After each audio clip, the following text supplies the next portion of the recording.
This story won the 1995 Bohena Literary Awards as the best regional short story.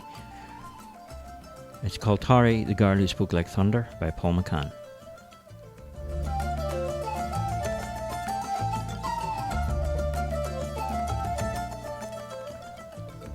The story highlights racial attitudes to different creeds and cultures, and the moral of the story is injustice. And one day, justice will come to those who wait long enough.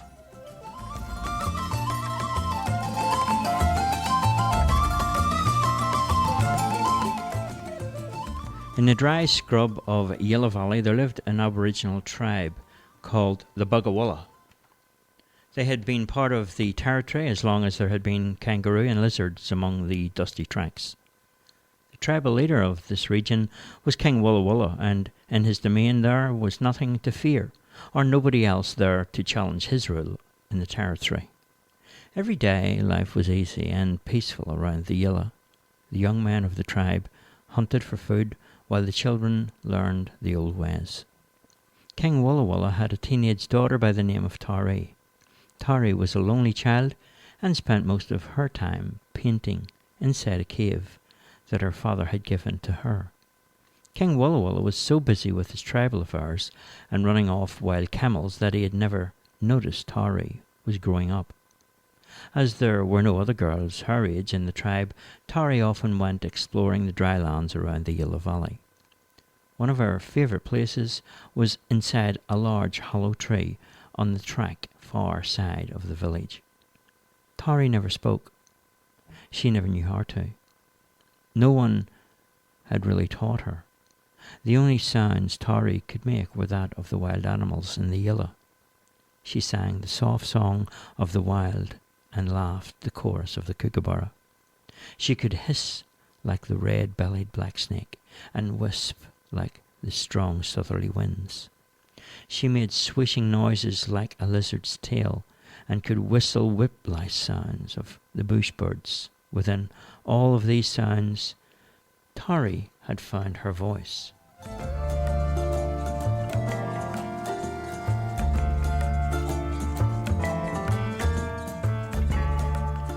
One night around the campfire, King Walla Walla was enjoying some wallaby stew, and Taree normally sat quietly behind her father, and suddenly she began to scream a high-pitched shrill as she jumped up and down angrily. The king was worried about Taree and tried to ask her what was wrong. She never answered as the king fired question after question, but the only response he got was the sound of some animal chatter. It was there and then, for the very first time in his life, King Walla Walla realised Taree couldn't talk, couldn't speak, not a word. One of the tribe quickly realised what the problem was and removed the sharp bone that had got stuck in Taree's mouth. The king was shocked to learn of his daughter's secret. Being unable to speak was only half of it, because now the instant guilt began to hit him. King Walla Walla had never helped Taree with life skills since the death of his partner.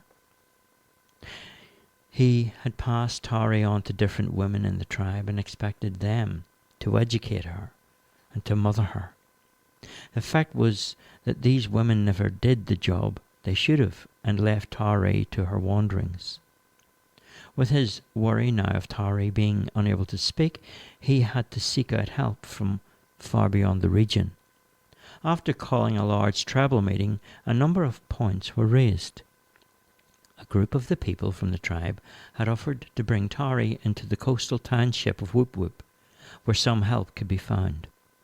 On the far side of the Black Stump near Whoop Whoop, 3 wise old men called White Smoke, Blue Hill, and Red Dust. These 3 had been teachers in their tribes, and before they had worked with other people with speech problems in the native tribes. The laws of the territory had been passed, and a motion had been seconded and the council had agreed that in the morning a small group was to leave the Yellow Valley with Taree for Whoop Whoop. As they left the village on foot, the head tracker placed markings on a few of the shrubs and the plants along the track. 3 days of tracking had passed when they managed to capture a wild camel and some brumbies. After breaking them in, this made their journey a little faster and much easier. It was a long, hard ride that took them to the hill overlooking the coastline. As a group slowly made their way to Whoop Whoop, the people made fun of them on the way, shouted abuse at them. Then Taree opened her mouth angrily to rebuke them, and she muttered the sounds of dingoes and wild birds. The torment she received in return was humiliating. Only for a mounted policeman who happened to be passing by, the crowd would have lynched her and the other members of the tribe. With the help of the policeman, they made their way to the home of White Smoke. This wise man, who was actually a professor of English grammar and a professional speech therapist in the Whoop Whoop Public Health Board. White Smoke immediately saw the group, and after a brief examination of Taree's vocal cords, decided to take on board the problem himself. He asked the Bugawalla tribesmen to leave Taree with him for 1 year and then to make their return after the wet season. 3 elders were unsure what to do. They spoke amongst themselves for a while before allowing White Smoke to have custody of Taree.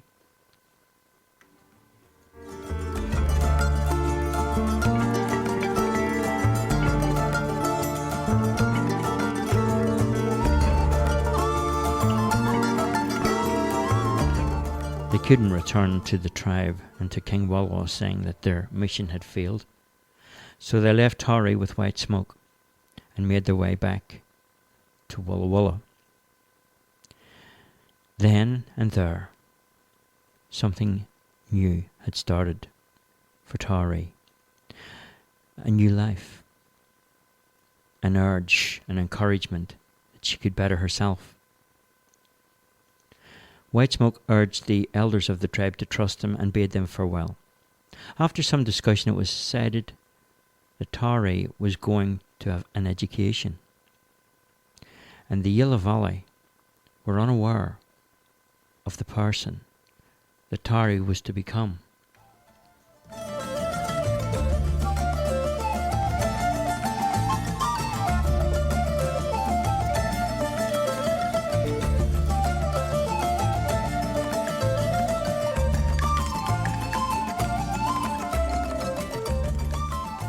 Back in the Yellow Valley, it was scorched and dry, and the land lay cracked with wrinkles.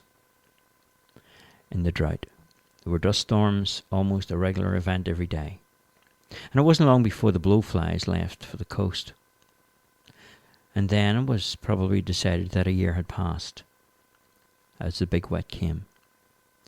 Soon a scattered spread of colourful carpets lay over the Yellow Valley, with wild desert flowers sprouting up everywhere.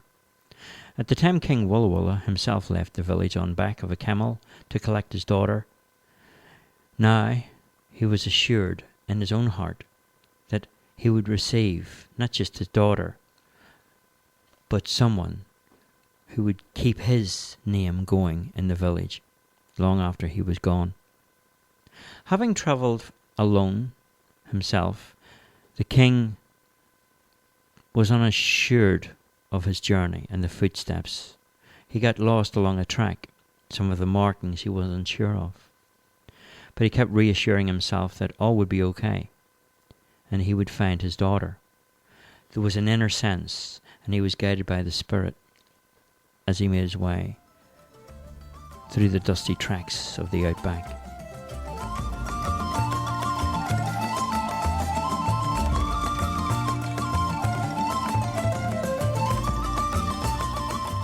Day after day, King Walla travelled. He could never imagine what lay in store, for just a short distance away from the Yellow Valley, he was set upon by 6 pot-bellied yabos from a distant kettle station. And these yabos had been fueled with alcohol. And they had a definite attitude problem. The 6 cruel men grabbed King Walla Walla and tied him up. They took his camel and drove it off, and then they began to make fun of him, and one of them used a stock whip on his back and tied him to a gum tree. With blood oozing from the open wounds, King Walla Walla started to scream aloud in pain. The 6 mean-hearted men poured cheap wine into his mouth until he was so drunk he couldn't even stand. Then they spat on him and beat him up and left him there. Then they strung a rope around the wattle tree, around his legs, and ever tied it. They put the rope around his neck. As the midday sun belted down, the yabos left him for dead, and rode off on their horsebacks, laughing.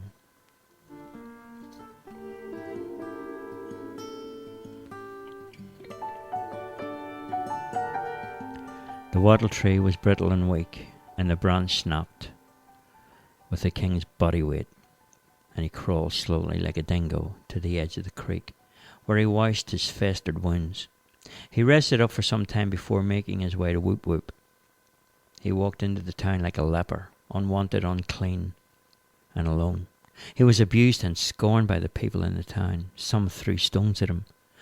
When the king of the Yellow went into one of the shops and asked for some water and food, the owner called the police and asked that he would be removed. When the police arrived, the shop owner accused the king of stealing. King Walla Walla was arrested and put into a jail awaiting trial. Locked up like a criminal, his noble head began to fall. Further charges of indecent exposure were fabricated, along with assaulting a police officer in the course of his duty. The court hearing was set for Monday morning, and as the jailer turned jingling the keys in the prison, tears started to fall from the eyes of the king of the Yellow. And as the outback sun set far beyond, he thought of the land that he had left and his daughter from the cold cells of Whoop Whoop.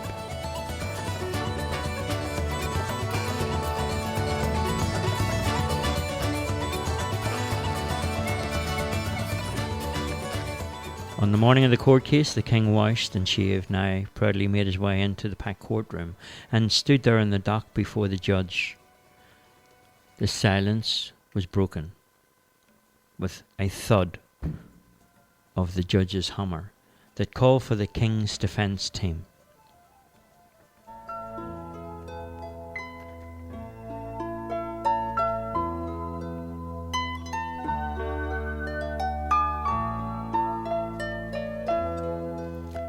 Not a word was spoken. There was no one there to defend the king. And as the king glanced up at the judge, tears started to roll down his black-skinned face. For there was the sight of his daughter Taree, all dressed up in a black robe with a white wig of curls placed on the top of her head. Taree smiled at her father and spoke for the first time in his presence. "Who and where is the arresting officer in this case?" Taree's voice echoed like thunder all around the courtroom. The king soaked up in the moment like the dry, arid land of the Yellow. As the rains came, he smiled and allowed the elation of the moment to bring a good loud laugh from deep within his heart. A light seemed to shine down on him like that of the outback sun at twilight. The arresting officer stepped forward and spoke to Taree. He uttered some words about the day that this traveller had come into the town. But before he could continue any further, he was set upon by regulations, civil bylaws, and various acts of making false arrests and fabricating information. Taree sent down the police officer for 6 months, and he received fines that totaled hundreds of thousands of dollars. Further charges, including discrimination and deprivation of civil rights, were issued to the shop owner who refused food and water to the dignitary from the bush. The shop owner was fined and made to do 12 months community work in an Aboriginal settlement. With the new instant wealth King Walla Walla bought a new school and built it around the Yellow Valley, and a set of townhouses for each member of the tribe. Life had indeed changed, and Taree herself, and things remained in Whoop Whoop, where she was respected by all who lived there. She eventually one day returned to the Yellow and lived there with her father, happy ever after. The end.